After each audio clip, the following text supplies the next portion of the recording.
saya harus cari korban berikutnya, nih mau nggak gue tipu lu?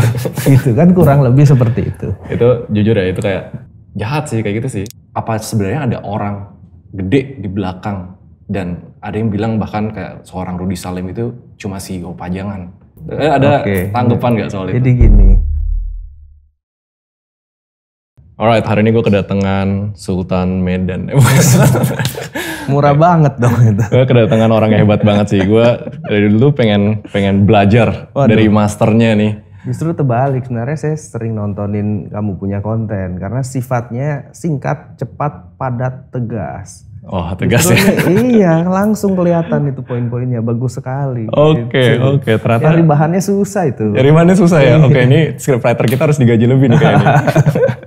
Oke, hari ini tuh sebenarnya pengen belajar di saat yang sama, tapi kan sebenarnya kan karena Pak Rudy Salim ini udah di semua konten nih, sebenarnya ada banyak konten yang beredar. Gue lebih pengen nanya lebih banyak ke bisnisnya sih. Siap. Lebih banyak ke career development. Orang kan ada yang bilang privilege, orang ada yang bilang kayak ya wajar lah bisa segitu, orang duitnya banyak dan lain-lain. Kita masalahnya gini, orang tuh nggak tahu susah-susahnya bisnis gitu loh. Mau punya privilege pun uang ada banyak juga bisa hilang semua, apalagi kalau nggak di-manage dengan baik kan. Iya, betul.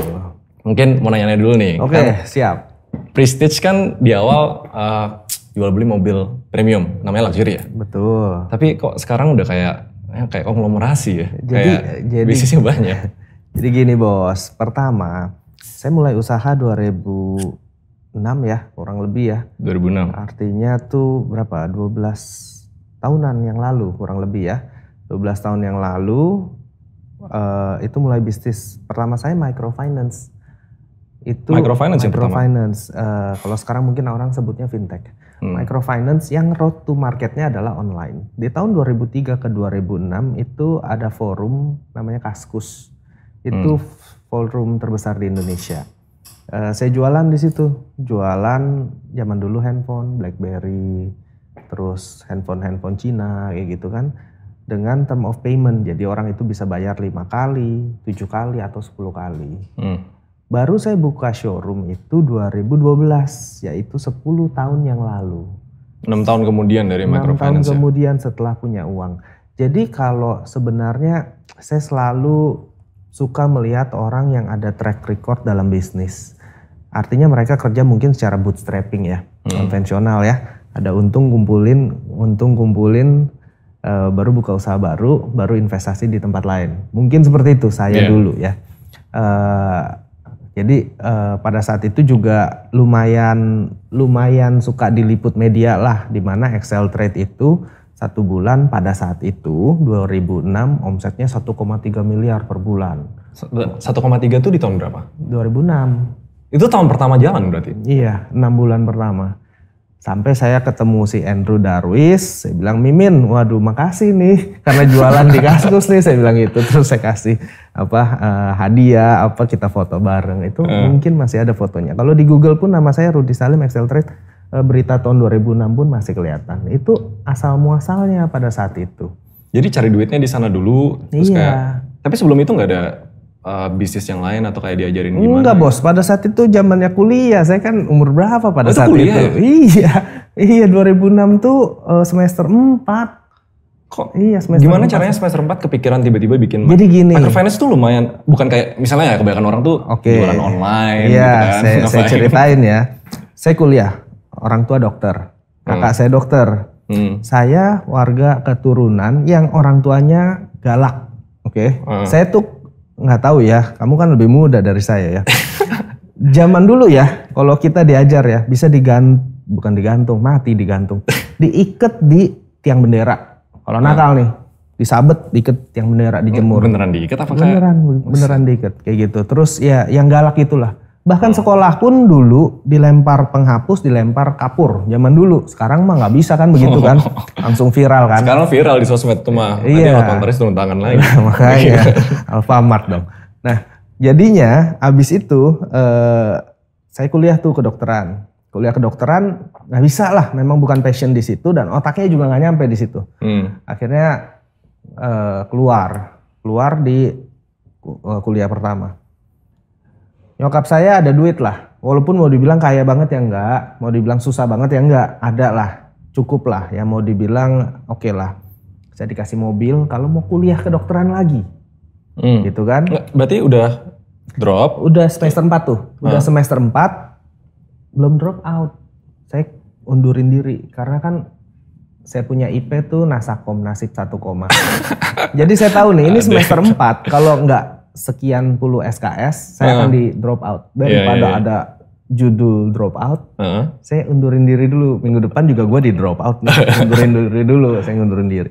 Ngundurin diri udah bilang ke nyokap nggak bisa nih. Ya udah deh lu kalau masih mau kuliah, gue kasih mobil lah istilahnya gitu. Gua dikasih mobil, oh ya udah siap mau dong. Itu sih netizen ya, apa nih udah privilege, sabar dulu. Ya nggak apa-apa. Ya walaupun saya tahu itu beli mobilnya juga dia kerja dari jam 5 pagi sampai 10 malam setiap hari, gitu kan dokter kecantikan. Pada zaman dulu dokter kecantikan belum seperti sekarang banyak klinik di mana-mana dokter kecantikan. Jadi yang dicari ya dia, pejabat ke dia, apa namanya artis beberapa juga ke dia gitu kan. Mau dibilang nggak ada duit ya ada, mau dibilang kaya banget ya enggak juga. Tapi buat nyogok anaknya beliin mobil bisa lah. Buat lanjut kuliah. Biar jadi dokter. Iya, biar jadi dokter. Ternyata pas begitu masuk lagi ngulang lagi bos. Ngulang lagi dari semester 1. Saya kira kan kita bisa pindahin SKS. Dari kuliah yang lama ke yang baru dong. SKS mata kuliah umum kayak setidaknya kayak. Ternyata nggak bisa, ulang lagi, belajar lagi. Ada bahasa Inggris, belajar lagi. Mata kuliah umum banyak. Aduh buset bosen banget. Ya kan baru belajar gitu kan. Udah baru seminggu kuliah nggak mau kuliah lagi. Wah udah baru seminggu udah nggak pernah masuk lagi. Ya orang tua saya begitu galak lah. Nyogok nggak bisa dia galaknya keluar. Ya udah. Enggak gitu juga kan udah gede. Dia galaknya keluar, dia bilang ya udah kalau nggak mau kuliah nggak usah tinggal di sini. Nggak usah ketemu mama lagi kalau nggak sukses. Ngomongnya exactly the same words. Kalau nggak sukses nggak usah bikin malu aja. Itu gitu. Umur berapa? 19, 20? Segituan lah ya, 20, lupa, 21 kali ya. Kan mulai kuliah 19 ya. Lupa lah segituan lah ya, 20-an lah ya, 20, 21 atau 19. Keluar dong dari rumah, ada apartemen memang bukan apartemen bagus, ada apartemen yang mama saya memang nggak pernah tinggal di situ. Ya udah saya tinggal di situ, nggak pegang duit, satu-satunya adalah mobil. Kan mama saya punya pasien banyak, sering ketemu, sering ngobrol juga. Akhirnya saya ngobrolin tuh pasien satu-satu. Tante, usaha apa ya gitu loh. Akhirnya ada salah satu pasien yang bilang dia punya hire purchase, sewa beli. Ada beberapa cabang, dia punya puluhan cabang di Indonesia. Orang beli barang bisa dengan tempo pembayaran atau sewa dulu, pembayaran terakhirnya dibeli. Kurang lebih seperti itu. Saya pikir wah ini kenapa harus punya toko? Toko nyetok TV begitu banyak, nyetok kulkas gitu banyak, modal udah berapa?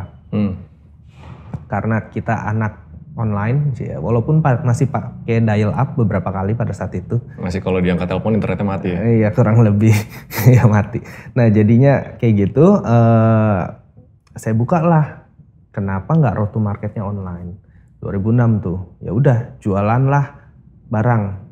Tapi barangnya saya nggak punya stok kan. Jadi saya bilang barang apa aja yang lu mau beli di Kaskus bisa belinya sama gua, tapi dengan tempo pembayaran bisa 3 kali, 5 kali, 7 kali, atau 10 kali.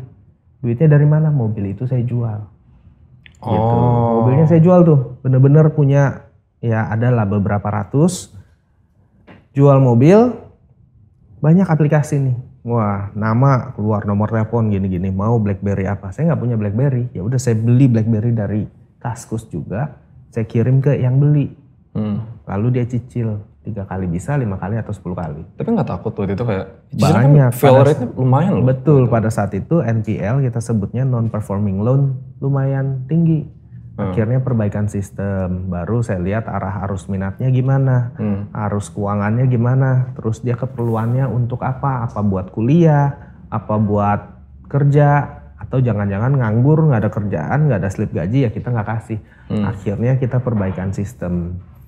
Jadi penipuan-penipuan sering terjadi seiring jalannya waktu. Nah baru 6 tahun kemudian baru buka Prestige itu 6 tahun kemudian habis kumpulin duit. Gitu. Tapi hebat loh, berarti Kayaknya nggak tahu deh, kayaknya gue nggak pernah dengar cerita full story yang sampai financing. Soalnya financing itu nggak, microfinance itu nggak, bukan bisnis pertama yang gampang banget loh. Nah, jadi memang menurut saya financial behavior atau kemampuan seseorang dalam melakukan investasi atau mau melakukan pembelian, pembayaran atau apapun itu adalah fundamental atau akar dari semua usaha. Itu menurut saya loh. Benar.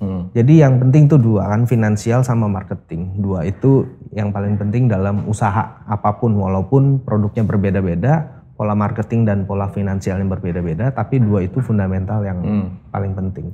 Karena bisnis pertama saya microfinance, itu mungkin yang bikin saya bisa melakukan diversifikasi ke bisnis manapun.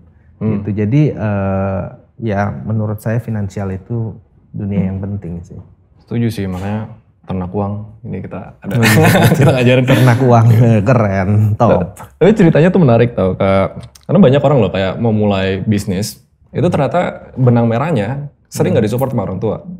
Dulu gue nggak disupport juga, tapi nggak sampai kayak diusir juga ya. Gue bilang kayak lu ngapain bikin bisnis, dulu gaji diri sendiri di agensi 3 juta per bulan. Sedangkan kos gue aja tahun 2 berapa juta. Tuh? Itu 6 tahun lalu. 6 tahun lalu. Gue bikin bisnis agency 4 tahun.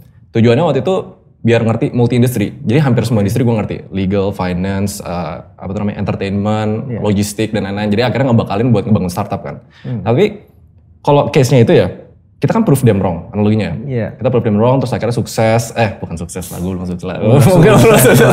Siapa yang gak kenal. Kita berhasil membuat sesuatu lah gitu ya. Akhirnya bisa dibanggakan. Tapi kan road kesananya, mungkin balik sini dulu deh. Kayak sekarang Prestige bukan cuma, walaupun dikenal Prestige kan awalnya financing, bukan cuma dikenal sebagai bisnis mobil doang. Jadi definisinya tadi kan sempat ngobrol ya. Ini ke arah konglomerasi. Kalau menurut gue pribadi. Karena konglomerasi by definition kan sebuah grup, entitas yang punya subsidiary dan pada umumnya multi industri.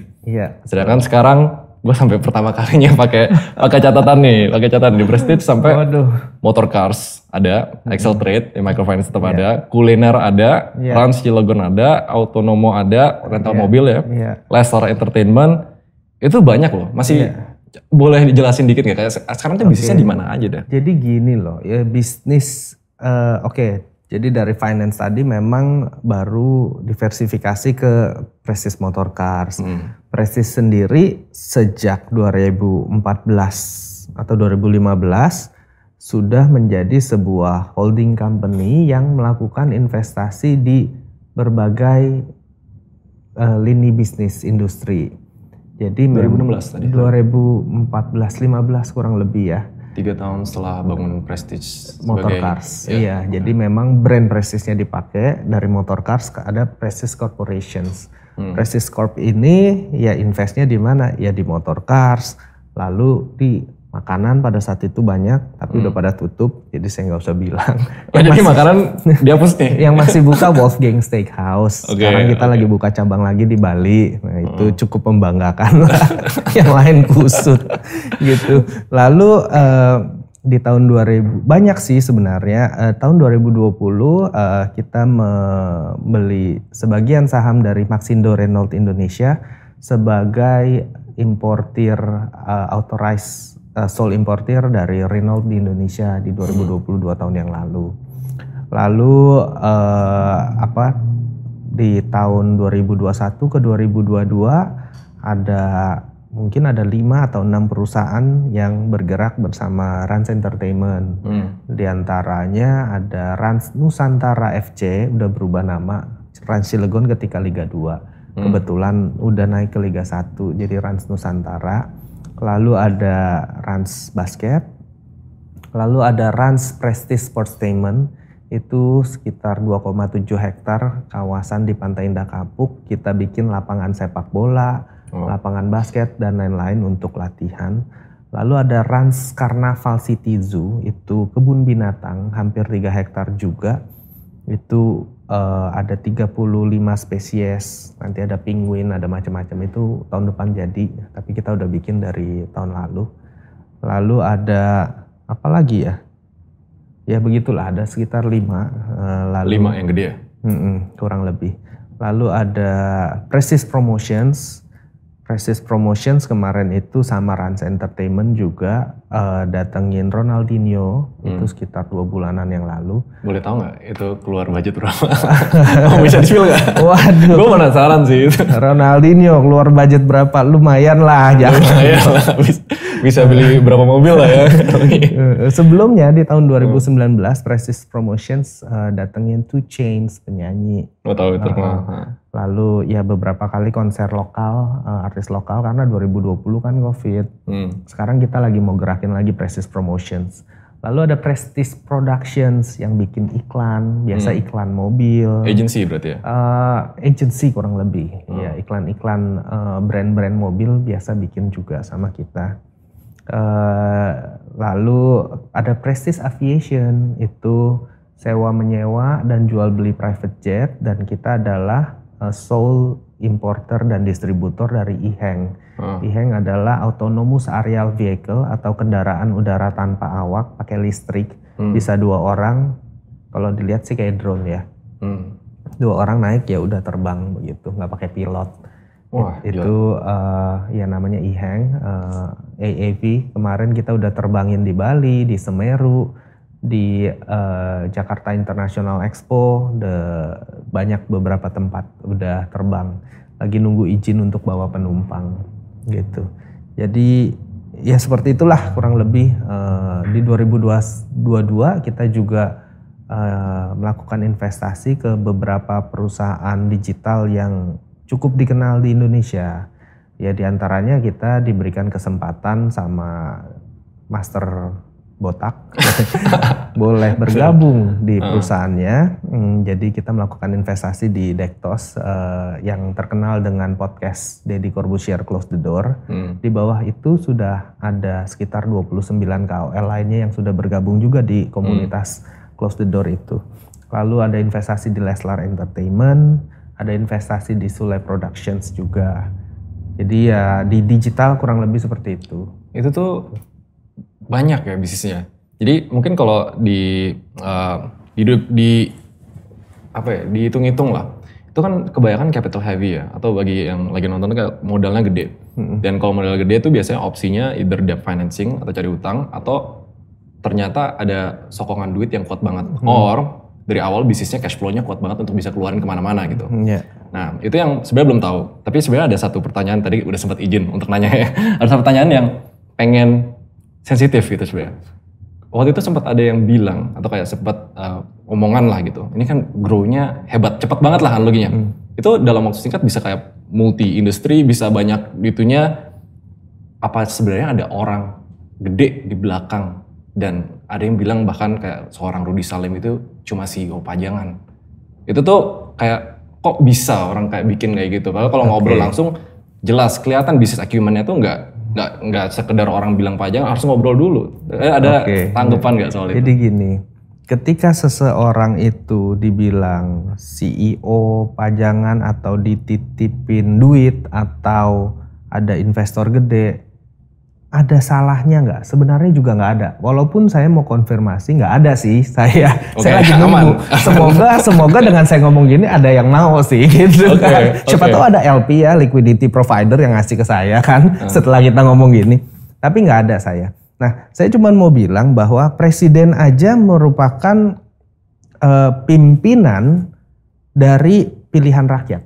Kan gitu ya. CEO merupakan pimpinan setelah RUPS. Kan gitu ya. Jadi ketika kita jadi dititipin uang untuk investasi, artinya kan kita diberikan mandat dari investor tersebut untuk melakukan investasi. Artinya kita lebih pinter dalam mengolah uang daripada pemilik uang.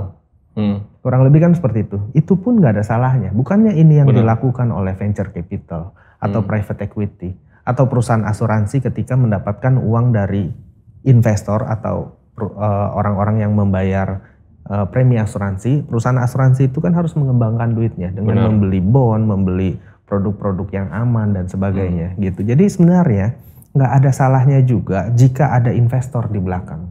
Sebenarnya begitu. Walaupun kalau dilihat dari sejarah saya 2006 sampai sekarang, saya cukup konvensional loh. Sampai 2012 saya masih kerja secara bootstrapping. Saya nyari duit, kumpulin 2012 baru buka.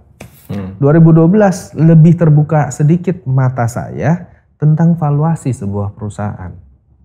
Ada perusahaan yang saya invest, lalu saya dalam tanda kutip jual lagi sebagian kepemilikannya sudah dengan valuasi 3 kali lipat. Berapa lama tuh? Mungkin 4 bulan kurang lebih. Oh wow, 4 bulan 3 kali.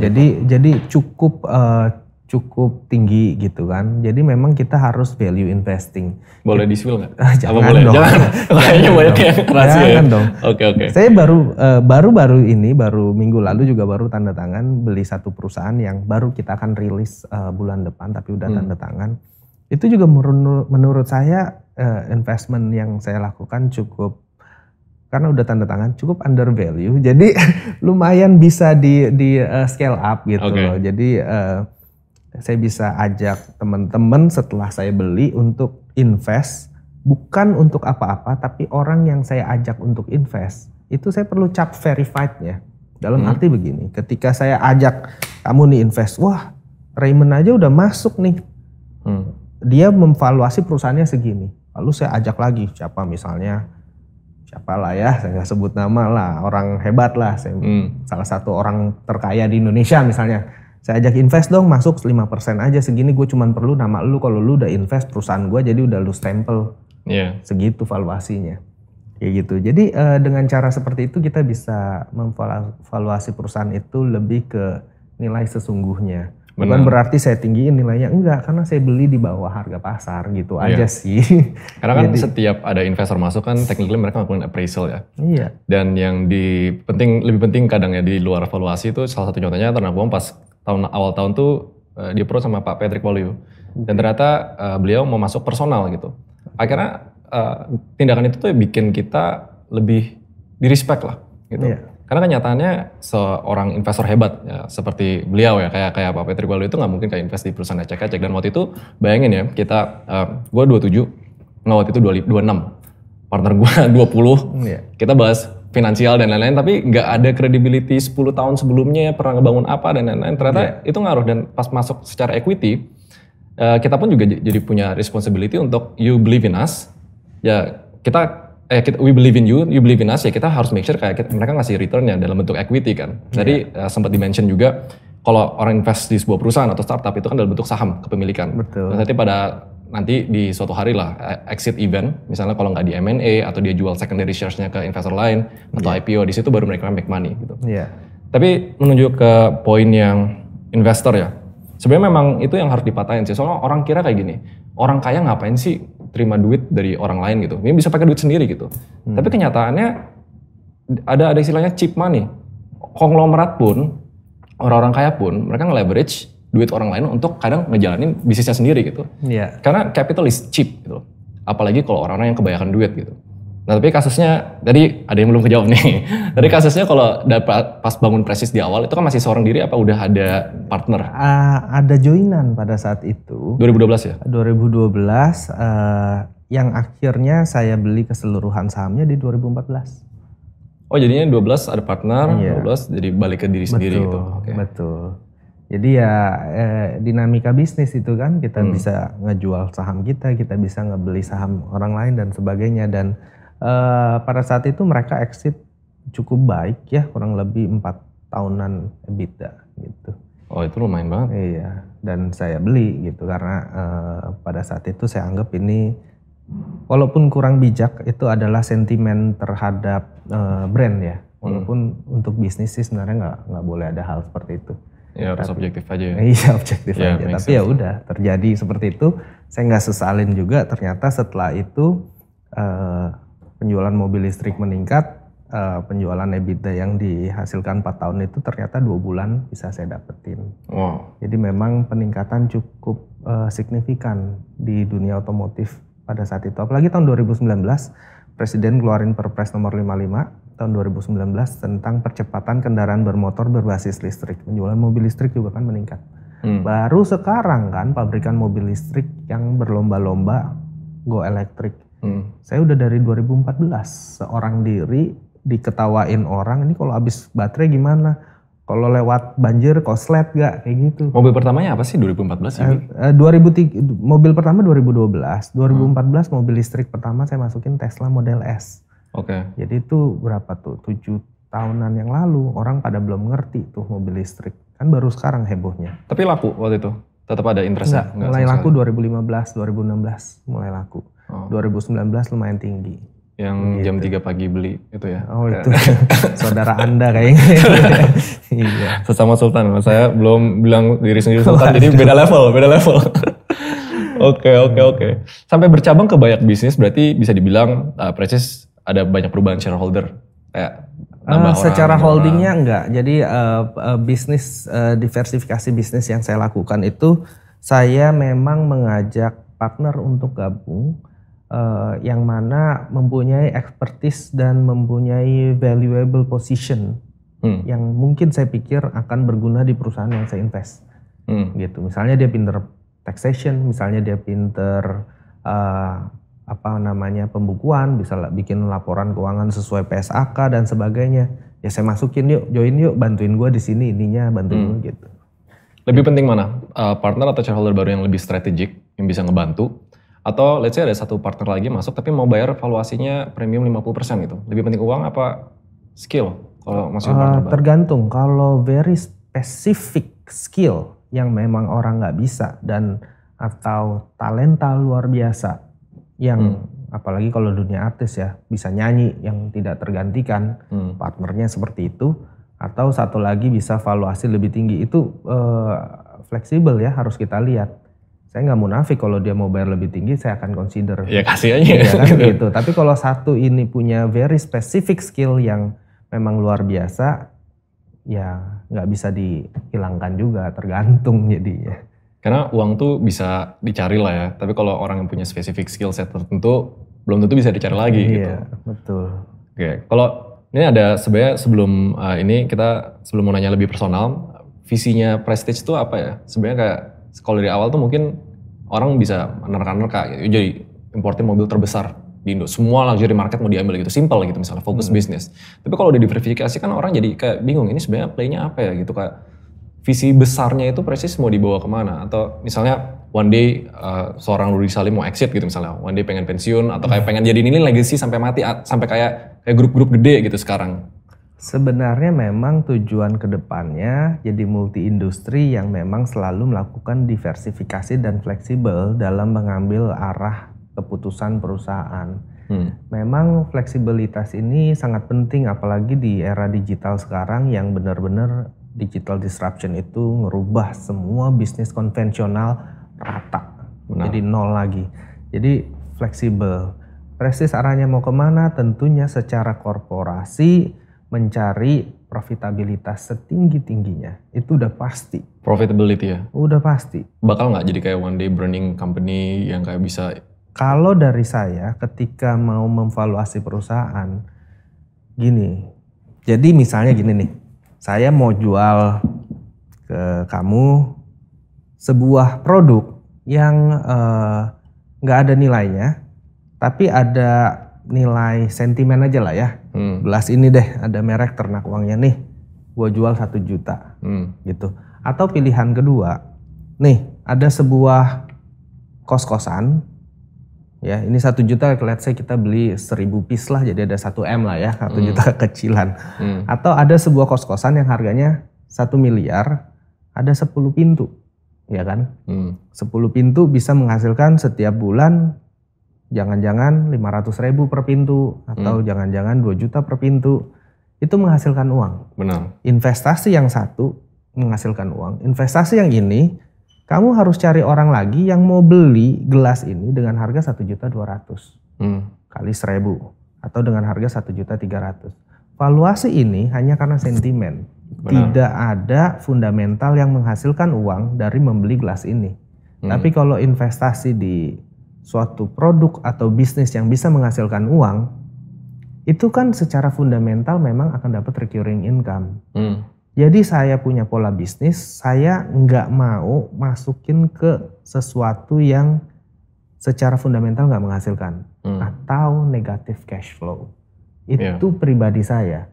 Saya tidak menyalahkan orang-orang yang melakukan investasi ke perusahaan yang negatif cash flow. Mungkin mereka punya pertimbangan sendiri. Nggak salah juga selama nggak jahatin orang, nggak bohongin orang, silahkan. Tapi kalau saya punya investment harus positive cash flow. Itu personal ya? Personally saya. Tapi kalau ngelihat kayak gini ya, itu kan sebenarnya kalau dunia VC, Bill Gates bilang greater fools theory lah. Ada orang bodoh yang bakal beli di harga atas lagi gitu misalnya. Yeah. Ada yang kayak gitu, ada gitu. Tapi kalau kita ngelihat Amazon pas di IPO tahun 2000 kemarin ya, itu masih minus banget loh. Yeah. Cuma kita nggak bisa bilang kayak, wah itu perusahaan minus jelek gitu. Apakah nggak bakal FOMO kalau misalnya one day? Betul. Maka saya bilang itu adalah preferensi saya. Bahwa saya tidak mau meresikokan untuk membeli suatu perusahaan yang minus gitu loh. Yeah. Kalau positive cash flow, saya agak konvensional sebenarnya. Yeah. Walaupun lumayan terbuka tapi agak konvensional juga kalau di sisi itu. Jadi betul Amazon, betul banyak juga perusahaan digital lain yang berhasil seperti itu, tapi bukan tipe investasi saya gitu. Jadi kalau dari saya harus positive cash flow, lebih pede lah. Iya, make sense. Lebih aman. Itu pribadi. Saya nggak pernah menyalahkan orang kok. Mereka sukses dengan investasi negatif cash flow perusahaan terus menghasilkan keuntungan lebih banyak juga nggak ada salahnya, silakan juga. Berarti nggak pernah investasi perusahaan negatif? Nggak tertarik. Nggak pernah sama sekali ya. Menurut saya itu ya itu nggak bisa menghasilkan dari fundamentalnya. Terus mau jual apa? Saya harus mencari korban berikutnya untuk beli saham saya. Iya benar. Itu bahasanya cari korban berikutnya itu benar juga. That's reality, itu yang banyak happen. Iya, kalau saya pegang saham yang memang positif cash flow, saya diamin saya dapat dividen kurang lebih begitu. Tapi kalau enggak, saya harus cari korban berikutnya. Nih mau nggak gua tipu lu? Gitu kan kurang lebih seperti itu. Itu jujur ya, itu kayak kalau gue lihat di dunia pervisian sekarang ya, walaupun gue lumayan di dalam sana, gue ngerasa memang jahat sih kayak gitu sih. Sebenarnya jahat nggak jahat lah ya. Udah denger newsnya belum yang si Adam Neumann, ya, ex start WeWork. WeWork kan sempat kehilangan $40 billion valuation pas di IPO akhir kan. Dia berhasil fundraise dari A16Z, Andreessen Horowitz. Startup barunya Flow, $350 juta, $1 billion valuation. Produknya belum launching. Hebat kan? Itu gimana ya? Ya itu kan dia harus nipu ke target berikutnya untuk bisa membeli valuasi lebih tinggi dan lebih tinggi. Kurang lebih kan seperti itu. Jual janji ya? Iya kurang lebih seperti itu. Jadi ya saya nggak menyalahkan siapa-siapa, tapi itu memang terjadi dan silakan dilakukan. Kalau bisa dilakukan silakan dilakukan. Silakan. Kalau saya enggak gitu. Oke, mungkin untuk nutup lebih ke preferensi ya. Soalnya kan kita sebenarnya bisa belajar banyak dari beda-beda orang. Karena gue selalu bilang ke orang, lo nggak bisa kayak misalnya baca buku nih satu, tiba-tiba lo maksimalis gitu. Maksimalis sama author ini. Padahal dia bilang A gitu. Tapi belum tentu A itu cocok gitu. Betul. Gue personally mulai dari fundamental, pernah burn, sekarang profitable. Terus akhirnya lebih ngajarin gimana caranya ya lu cari jalan lu sendiri gitu. Iya. Tapi kalau buat orang-orang yang nonton nih misalnya pengen ngikutin jejaknya seorang Pak Rudy Salim. Jangan kusut. Pengen ngikutin Prestige gitu. Oke. Ada tips atau saran nggak? Tips. Aduh, udah kayak paling pinter ngasih tips. Pengen jadi Pak Rudy Salim nih mereka nih. Si paling ngasih tips. Oke. Menurut saya paradigma itu penting. Paradigma itu penting nih. Saya kasih contoh ya. Misalnya nih kamu lagi di bus Transjakarta. Pernah naik gak? Pernah. Oke, pernah. Saya nggak pernah. Sekali doang. Kita kasih sebuah contoh yang kita nggak pernah naik. Bukan di Transjakarta ya, lagi naik nih. Kita lagi duduk nih bareng-bareng ya. Tiba-tiba ada ibu dan anak kecil. Anak kecilnya nangis-nangis. Oe, teriak-teriak, sliwer. Nggak didiemin sama ibunya. Kita mikir apa sama ibunya? Nggak bisa ngurus anaknya. Betul, nggak bisa jaga anak nih ibu, gimana sih kayak gitu kan. Oe aja, semua udah pada kesel, udah pada bisik-bisik ngomongin. Habis itu stop, berhenti di stasiun Pluit. Ada nggak tahu, Transjakarta berhenti lah ya. Sama aku juga. Transjakarta berhenti dong, turun tuh ibu dan anak. Pas turun ibunya ngadep ke belakang, dia bilang sorry ya semuanya, barusan dapat berita bahwa ayahnya baru meninggal di rumah sakit. Makanya anak ini sangat sedih dan uring-uringan, kurang lebih begitu. Langsung kita lihat itu bagaimana. Gila ya, kasihan sekali. Gila gue jahat banget barusan udah ngata-ngatain, udah julitin ini emak gitu. Itu apa artinya? Itu artinya paradigma. Bagaimana cara kita melihat sesuatu, bagaimana cara kita melihat orang, bagaimana cara kita melihat kondisi. Paradigma kita berubah sekian detik hanya karena dia ngadep belakang dan minta maaf dan kasih tahu kondisi dia sebenarnya. Begitu juga dengan bisnis. Cara kita memandang bisnis itu nggak ada yang absolut. Bagaimana yang benar, bagaimana yang salah. Jangan ada satu kesimpulan pasti bahwa bisnis itu pasti benar dengan cara saya. Bisnis itu pasti benar dengan cara kamu. Nggak ada. Bagaimana pasti benarnya itu pakai banyak sekali cara, variabel, dan banyak sekali jalan, banyak sekali angle untuk bisa benar. Jadi kita harus fleksibel mendengarkan. Ini yang terjadi sendiri di kehidupan saya. Tidak pasti saya sukses jadi dokter. Yang mana orang tua saya bilang kalau nggak jadi dokter mah nggak bisa jadi orang. Kurang lebih seperti itu. Paradigmanya harus dirubah bahwa dunia ini sangat fleksibel, sangat besar. Dan kalau bisnis kita belum jalan-jalan, artinya we are looking at the wrong direction. Paradigma kita salah, kita lagi ngelihatnya gitu. Oh ternyata bisnis gue harusnya begini. Jadi harus dengerin kata orang, berani melakukan introspeksi terhadap kesalahan, perbaiki dan ulangi lagi sampai benar. Menurut saya sih itu. Jadi jangan sampai punya paradigma yang salah. Kadang kita salah aja kita nggak tahu kita salah. Itu yang paling fatal loh. Jadinya kita harus buka lah, dengerin aja orang ngomong apa, jangan sok bener gitu. Iya. Gue sering dapat sih kayak advice dari VC, pokoknya mereka cari kayak gini, kalau foundernya terlalu kaku atau kayak sok tahu, mereka nggak suka. Mereka carinya tuh kalau kata kerennya agile, gesit lah. Jadi kalau udah tahu ini salah, lu ngapain kita selalu pindah gitu. Betul. Oh mungkin terakhir. Tadi kita belum bahas, terakhir. Siap. Alasan untuk orang nggak berbisnis deh, kayak pahit-pahitnya deh. Gimana? Alasan? Kalau tadi kan alasan orang buat kayak oke mereka mau bisnis ini gitu. Iya. Tapi in reality nggak semua orang harus berbisnis. Betul. Karena nggak semua orang bisa tahan. Ya mungkin, itu ada bisa di-share kan sebenarnya pahit-pahitnya itu yang pahit dalam berbisnis. Berbisnis, mungkin kayak pernah momen depresi, momen-momen apa.